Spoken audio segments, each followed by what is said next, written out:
Good evening, and welcome to What's Your Story? Tonight's episode is entitled Freedom Fighter. It is the story of how a soft-spoken, quiet, and dignified man fought and won a battle against a powerful adversary in order to protect and preserve one of our most basic and fundamental rights, free speech. Welcome to the show, Peter. Thank you. Peter, you are a professionally trained librarian. What led you to choose that career? Well, I started out as a history teacher. Okay. I trained as a history teacher, and when I got out of college, discovered there were very few jobs for history teachers. So I decided to go on and get a master's degree in library science. What kind of history did you teach? American history, European history? Or? Yeah, secondary. Okay. Secondary history. I could have done either one. When I was in teacher education, we did our friends and neighbors in Latin America. Okay, all right. But I was prepared to do anything. But I've stayed really in the education field all these years since I got out of college. And even now, I'm a volunteer, I'm a tutor for literacy volunteers. So even now, I'm still in education, even after my retirement. So library sciences is not a career that I hear an awful lot about even today. How did you get led in that direction? Was it part of your college training? Did you become exposed to it at college? Did you see people who were going in that direction? How did you go there?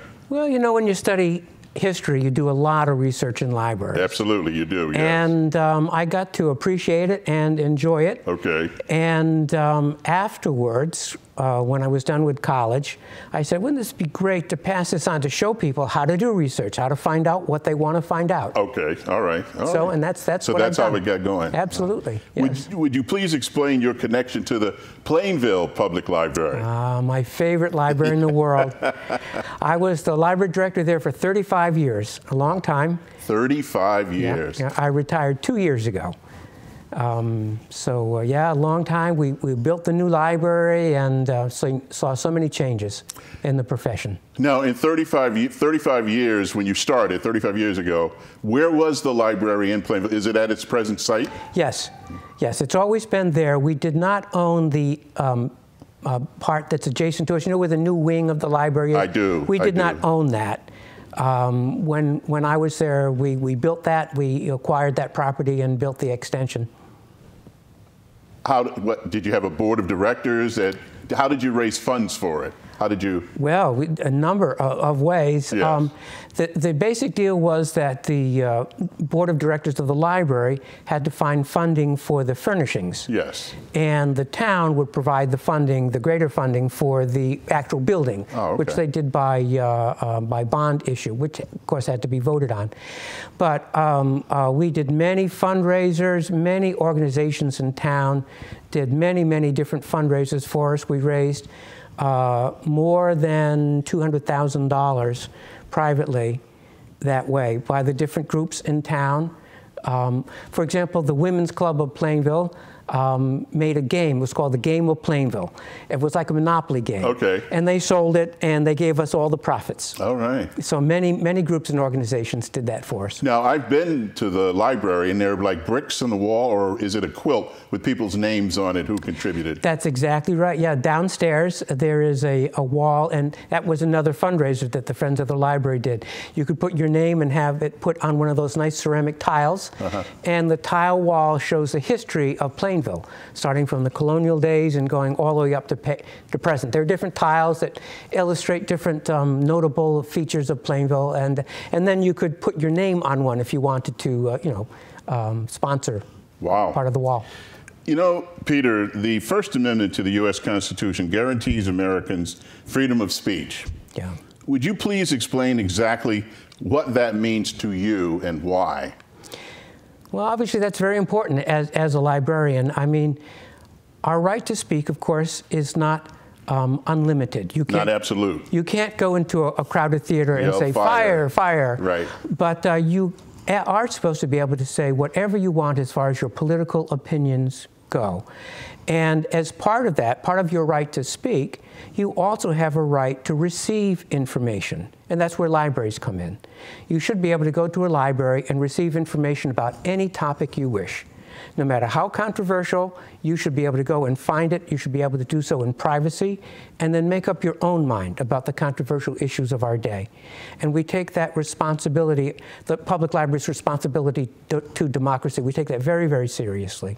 Your right to receive information. Is there some kind of oath or something librarians take to protect the freedom of speech, or is it just inculcated in them as they are professionals? It's not an oath that we take. However, it's really part of our core beliefs that in the privacy of the individuals who come in to do that research.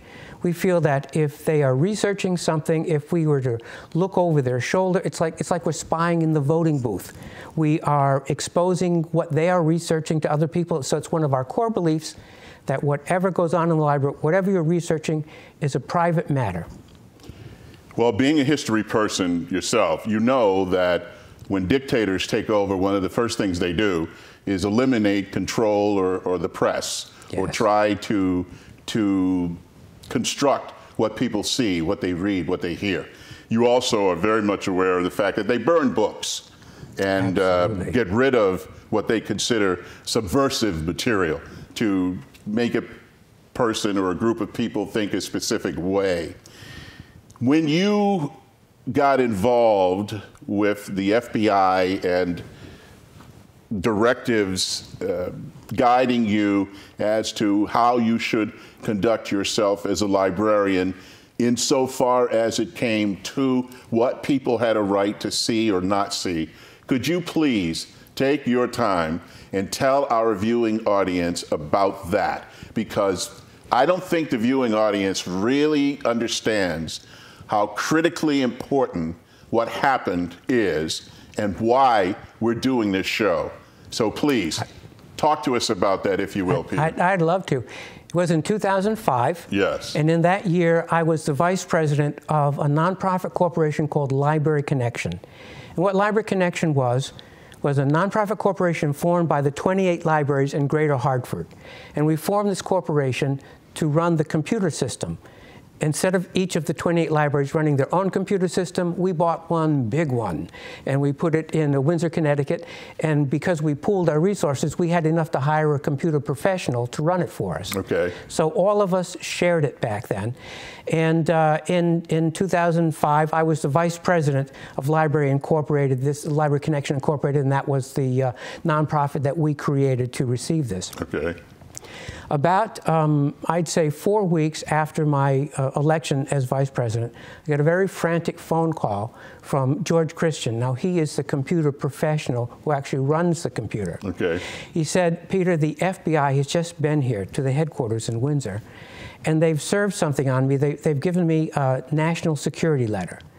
And I said, what is that? I've never heard of that before. Mm-hmm. And he said, I haven't either, but they say that I can't tell anyone about this, that they're threatening me unless I give them the information that they're requesting. And they were requesting information about our patrons, information that is our core belief we would not give anyone. Information about the patrons insofar as what they were reading, what they were checking out?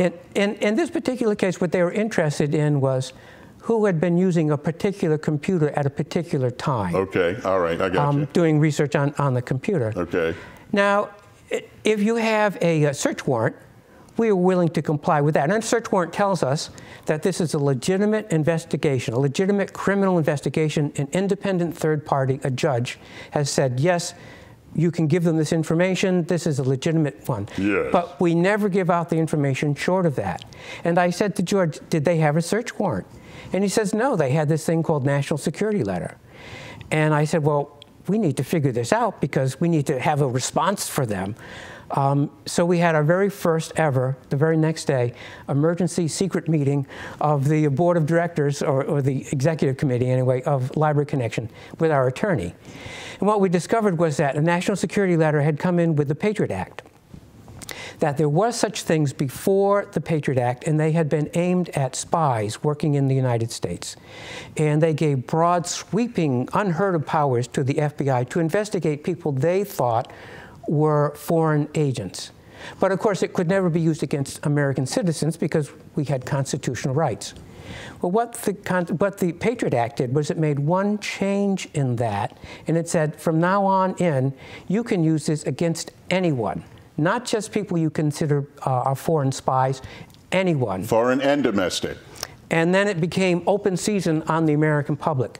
We discovered later that the number of national security letters they gave out when it could only go to spies was 500. And when they, it was more than 500, it was 700. But after they gave permission, it rose up to be 30,000 every year. Every year, 30,000 letters, and continues to this day.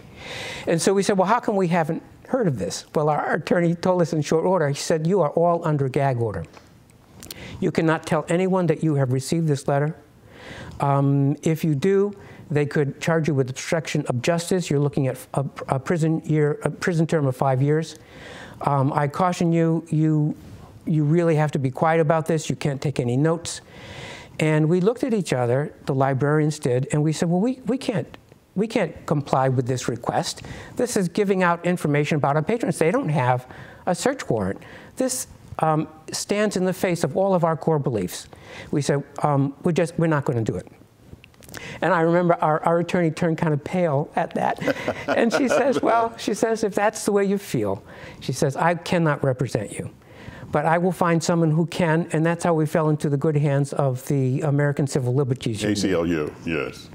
They told us in order for us to avoid being arrested, because when the FBI came back, they were going to expect the data, and if you don't have it for them, you guys are in trouble. You need to file suit against them. You need to say that the gag order is unconstitutional. Okay. You need to say that what they're doing with these letters is unconstitutional, and that will stop the action while the courts are deciding whether this is a constitutional action or not, and that will prevent you from being arrested.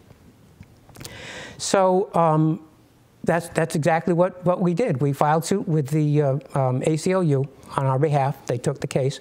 Also going on at this time was a debate because they were renewing the Patriot Act. And one of the main things that President Bush was telling people was that the Patriot Act had never been used against libraries, that librarians had nothing to fear from the Patriot Act. They were not spying on what people were reading. Which President Bush are you referring to? It's the second. The son? The son. Okay, yeah. All right. And of course, we knew that he was lying, and we had the letter to prove it. So we realized that we'd stumbled over a national security secret. And we couldn't tell anyone because we were under gag orders and looking at jail terms if we did. But they, so in the case, we were identified as John Doe, Connecticut. There were 4 of us who were involved in this case, the executives of Library Connection. And our case came up, and we were not allowed to attend our trial. Our presence there was considered a threat to the national security. Prior to this, I've never been sent to the principal's office, let alone now I was a threat to the national security. We were not allowed to attend the trial, which took place in Bridgeport, Connecticut. Instead, they had a closed-circuit TV camera at Bridgeport, and they told us we would have to go to the Hartford Federal Courthouse, and they put us in a locked room, and we were allowed to watch our own trial, but only on the closed-circuit TV. And so that's how it started out. Our attorneys felt that they were very, very pleased. Everything had gone very well in the trial phase of it. But they were describing this to us over the telephone, because, of course, we were in Hartford and they were down in Bridgeport. But Ann Bizon, who was our lead attorney, she said, but Peter, she said, you're going to have to be really careful. And it was like a dark cloud came over the conversation. She said, you know, in one case, they had crossed out your name because I had to submit an affidavit. They crossed out your name because they don't want anyone to know who received the letter. But in one case, they left your name there. And we insisted that they cross it out, but we're not sure how many people have seen that. So she says, no matter what happens, you must never say that you are, in fact, the plaintiff. You can turn your back. You don't have to lie to people. You can just say, I don't want to talk about that. You can turn your back when they start talking to you. But you must never say that you are, in fact, the plaintiff, because you're looking at 5 years in jail. Things went very well, but we thought the court order would be many, many years. I mean, doesn't it take years and years for these things to happen? Absolutely, yeah. And so we thought, well, at that time, you know, it'll be fine for us. And who would guess that we were the plaintiffs anyway? But because it involved freedom of speech, and because this bill was before Congress to reauthorize the Patriot Act, yes, because they had lied about it, and we wanted to tell Congress what really was going on, they pushed our case to the front of the line, and like in 2 weeks, there was a verdict. And the judge found in our favor. She said, yes, your constitutional rights have been violated. You should be able to speak about this. That the gag order was, in fact, illegal. Illegal. However, of course, the Justice Department appealed immediately. Of course, yeah. So we were never allowed to speak. And in fact, it went on to appeals court, a Second Circuit in Manhattan. But of course, all that time, we couldn't tell anyone, but the press was increasingly figuring out who it was. Yes. Because of the statements, even though that we had given, even though they had crossed out a lot of names things. were redacted in most cases. Your name was not in one case, and therefore the box had been opened and the genie was let out of the bottle. Exactly. I got it, yes. And in many cases, because you have to introduce yourself in these, I said, well, you know, my responsibility in the state was to talk about intellectual freedom. And so at that point, I was the chairman of the Intellectual Freedom Committee for the State Library Committee. So everyone who was in libraries knew right away. They knew who you were. I was involved, but no one would say anything. Yes. And then I remember, so we were waiting for the trial to come up in Manhattan, and I got a phone call from the New York Times. And the reporter, Alison Corwin, was talking to me about intellectual freedom. Oh, she was a great advocate of intellectual freedom, and she was going on and on and on. And you couldn't help but say, oh, yes, oh, yes. And even though we had been told you can't talk to reporters. All right. I was wondering if you... I knew that if I said, I can't talk to you about this issue, and just hung up, that would have confirmed. That would confirm. It's like waving a red flag. And Absolutely. I said, as long as we're just talking about intellectual freedom, I can talk about that. That's not about the case. So what I discovered was that was just to get you warmed up to answering her questions. Absolutely. I didn't realize that at the time. Absolutely. That's, yeah. And then suddenly she says, out of the clear blue sky, she says, well, what are people in Connecticut talking about the John Doe case? I mean, who do they think John Doe is? And I said, well, you know, really, no one's talking about who that is. That's under under gag order, and so you know, people aren't talking about who it would be. And she said, no, Peter, you're wrong. People are talking about it. And she said, the only person not talking about it is John Doe himself. And I said, oh, she got me. So then I said, well, I just can't talk about this anymore, and I hung up. Okay. Yes. And the next day, we had a conference call with our attorneys. They're all in New York at ACLU headquarters, and we were in different places in Connecticut. And, you know, the four of us. And so we had to report what happened. So I had to report this conversation I had with Alison Corwin.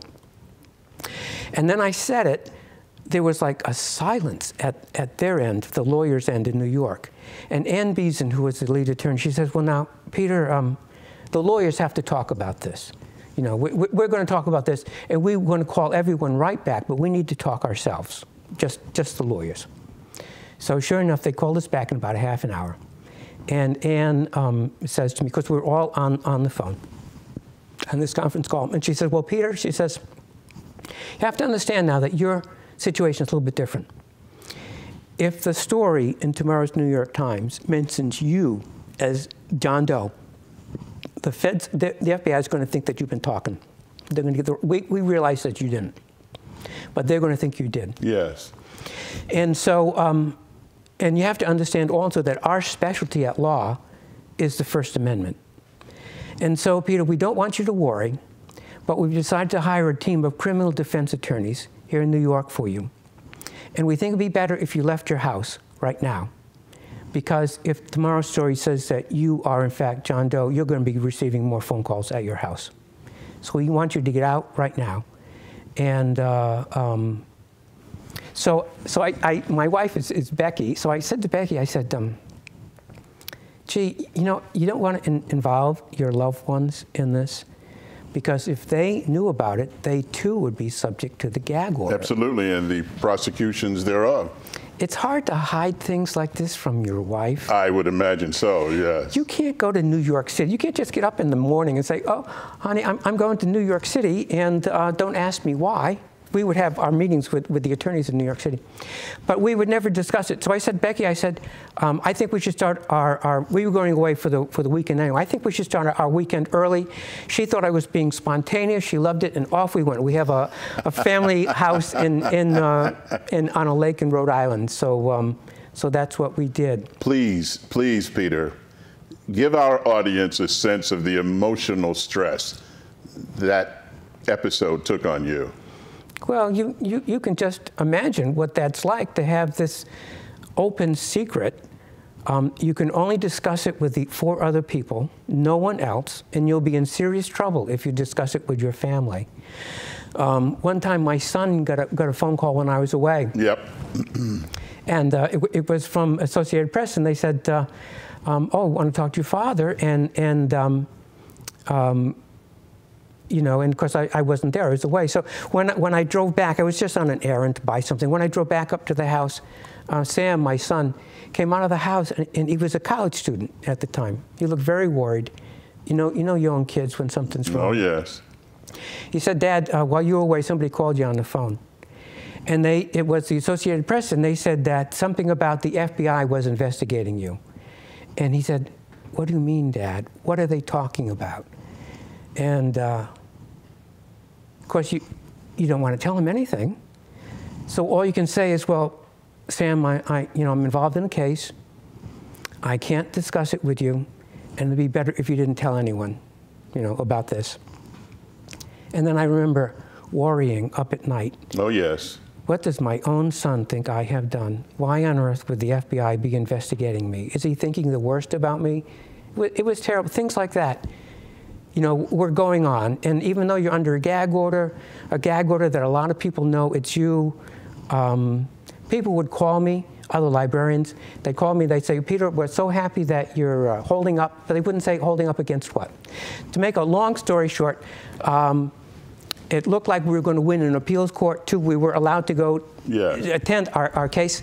But what happened in the meantime was that the law passed Congress. Yeah. And so they didn't need to shut us up anymore. It's okay. And so FBI called up my attorneys and said, I've been thinking about your client. He's not such a bad guy after all. We're going to release the gag order. All right.